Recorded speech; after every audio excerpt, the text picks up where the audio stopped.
Have you ever stopped to ponder what is beauty? A question so simple, yet it carries an ocean of subjective interpretations. In this exploration, we are setting out on a journey to understand the concept of beauty, a notion that has been captivating the human mind since time immemorial. Imagine for a moment the last time you encountered beauty. Was it a painting, a poem, a person, or perhaps a picturesque landscape? Every individual perceives beauty differently, shaped by their experiences, their emotions, and their understanding of the world. The philosophy of beauty is an intricate web of thoughts and theories, a quest to define the undefinable. It is a subject that has been dissected by some of the greatest minds in human history, each offering a unique perspective to this age-old enigma. So, let's embark on this intellectual adventure together, peeling back the layers of this fascinating concept. As we delve into the philosophy of beauty, you might find your perspective changing. Plato, the classical Greek philosopher, had a distinct view on beauty.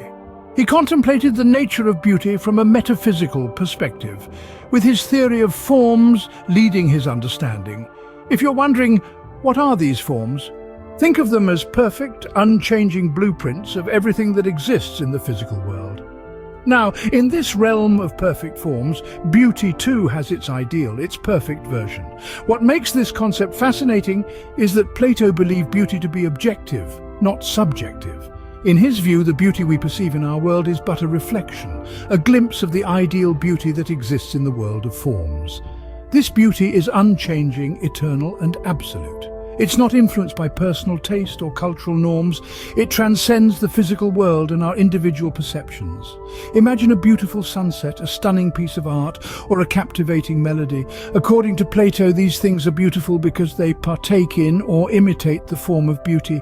They allow us a fleeting glimpse into that perfect eternal beauty that resides in the realm of forms. Plato's concept of beauty goes beyond aesthetics. He saw beauty as an ethical ideal as well. Something truly beautiful would not only stimulate the senses, but would also inspire the soul, leading us towards virtue and moral excellence. In essence, the physical world, with all its imperfections and transience, could never contain true beauty. The real beauty in Plato's view was beyond sensory perception, lying in the realm of pure thought and ideas. This beauty is not relative or subjective. It is an absolute and eternal truth that remains constant regardless of individual perceptions or societal standards. So, the next time you find yourself captivated by a beautiful scene or moved by a touching piece of music, remember Plato's theory. You're not just appreciating the beauty before you, you're experiencing a small, imperfect reflection of the ideal beauty that exists eternally in the world of forms. For Plato, beauty was not in the eye of the beholder, but in the world of forms. David Hume, a Scottish Enlightenment philosopher, saw beauty differently. He challenged the age-old adage, beauty is in the eye of the beholder, by proposing a more nuanced perspective. Unlike Plato, who believed in ideal forms of beauty, Hume argued that beauty is entirely subjective, deeply personal, and resides not in the object, but in the mind of the observer. Hume's perspective, though seemingly simple, is profound and revolutionary. He postulated that beauty is not an inherent quality of an object, but rather a reaction evoked within us. It's a personal experience, a feeling, an emotion. To Hume, beauty is the spontaneous reaction of pleasure that we experience when we encounter certain objects or scenes. It's a subjective experience, shaped by our individual tastes, culture, upbringing, and personal experiences. This perspective contrasts sharply with Plato's universalist view of beauty. Plato proposed that beauty exists independently of the observer in perfect, ideal forms. These forms, he argued, are universally recognized and appreciated. But Hume counters this by asserting that beauty is not a universal concept, but rather a subjective one. This shift from objective to subjective is not just a semantic difference, it fundamentally alters the way we perceive and appreciate beauty. It means that beauty is not a static, unchanging concept, but a dynamic, ever-evolving one. It ushers in the possibility of multiple beauties, as many as there are observers. Moreover, Hume's perspective also empowers the individual. It places the power to define beauty in the hands of the observer. Beauty in Hume's philosophy is not dictated by societal norms or standards, but is an intensely personal and individual experience. But it's important to remember that while Hume championed subjectivity, he did not dismiss the possibility of a shared sense of beauty. He acknowledged that certain experiences, certain reactions of pleasure could be widely shared among humans, leading to a common appreciation of certain forms of beauty. In Hume's view, beauty is not an inherent quality, but a personal experience. It's a perspective that invites us to challenge traditional notions of beauty and encourages us to find beauty in our own unique individual ways. Immanuel Kant, a central figure of modern philosophy, had another take on beauty. Kant, a Prussian philosopher of the Enlightenment era, delved deep into the realm of aesthetics, offering a view that beauty isn't merely subjective or objective, but rather an intriguing blend of the two. He proposed that beauty is universal, but also profoundly personal and subjective. Now, this might seem contradictory at first glance, but let's delve a little deeper. For Kant, beauty is not a property that exists within an object itself, but rather it springs from the way we perceive and interpret the object. It's our mind's ability to recognize patterns, order, and purpose that brings forth the sensation of beauty. Imagine you're staring at a vast star-studded night sky. The beauty you perceive isn't just in the stars themselves, but in the intricate patterns they form and the sense of order they bring to the cosmos. Kant termed this as the free play of the mind's faculties of understanding and imagination.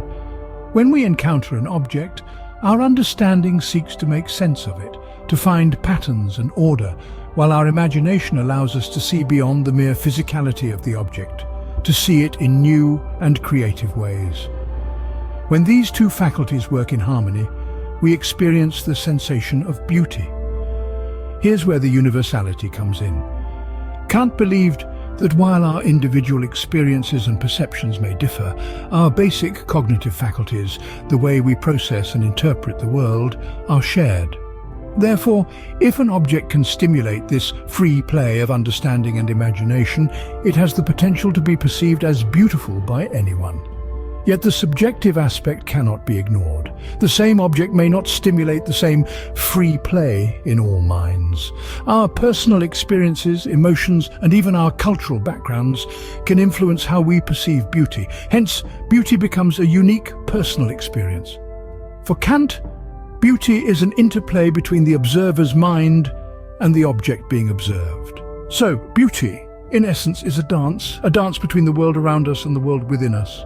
In the modern world, the concept of beauty continues to evolve. It is no longer confined to the ideals of Plato, the subjectivity of Hume, or the universality proposed by Kant.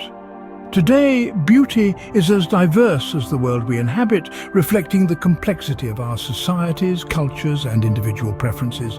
Our understanding of beauty has been significantly shaped by the idea that beauty is, in fact, a social construct.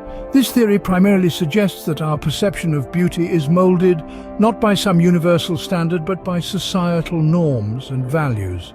It is these norms that often dictate what is considered beautiful, shaping our preferences and influencing our behavior. The role of culture in defining beauty cannot be overstated.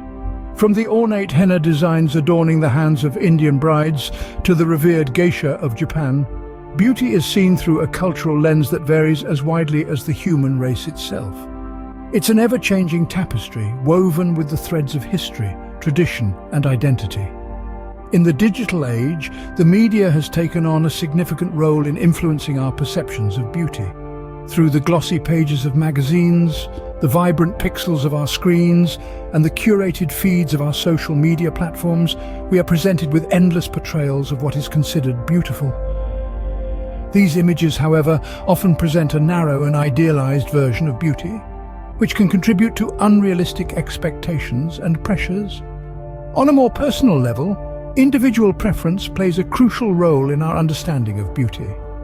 This subjective view of beauty echoes Hume's sentiments, but with a contemporary twist. Today, beauty is as much about personal expression and authenticity as it is about aesthetic appeal. It's about embracing our unique features, celebrating our differences, and finding beauty in our own reflections. Contemporary views on beauty highlight its complexity and its profound impact on society. As we continue to grapple with these evolving concepts, it's clear that beauty is more than skin deep. It's a reflection of our values, our cultures, and our individual identities. So, what is beauty? It's a question as enigmatic as time itself. We've delved into the minds of some of the greatest thinkers, and yet we find not one, but several answers.